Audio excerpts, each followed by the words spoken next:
నీకు ఉన్నటువంటి కాడి పలుపులను అన్ని తెంచేస్తున్నాడు. అంతే.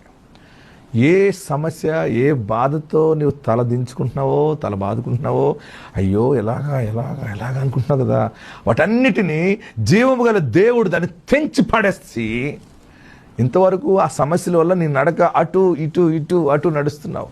ఇక్కడ అప్పు తెచ్చి అక్కడ తెచ్చి ఇక్కడ వడ్డీ కట్టడం, ఇది చేయటం అది చేయటం, ఈ హాస్పిటల్ మళ్ళీ 4 రోజులు బాగున్నాక మళ్ళీ బాగోపోతే మళ్ళీ వేరే హాస్పిటల్, వేరే పట్టణంలోకి, నీ రోగం గురించి, నీ ఫైనాన్షియల్ స్ట్రగుల్ గురించి, పిల్లల యొక్క సమాధానం లేదని, పిల్లలు సెటిల్ కాలేదు, రకరకాలుగా నీ నడక ఇలాగా అలాగా. ఎందుకంటే కాడి పలుపులను బట్టి, నీకున్న బాధ్యతలు, నీకున్నటువంటి బాధలు, సమస్యలను బట్టి సరిగ్గా నువ్వు నడవలేకపోయావు కదా.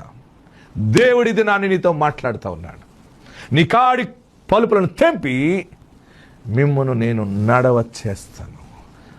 సూపర్ నడక దేవుడు ఇవ్వబోతున్నాడు. ఆమేన్. తల ఎత్తుకుని రాజబిడ్డగా నువ్వు నడుస్తావు, ప్రయాణం చేస్తావు. ఎక్కడ తల దించుకుని దాక్కుని బ్రతికేవో అక్కడే సింహం పిల్లలాగా నిలబడతావు. గర్జించు సింహం వలె రాజ విధానంలో మాట కమాండ్ వస్తుంది.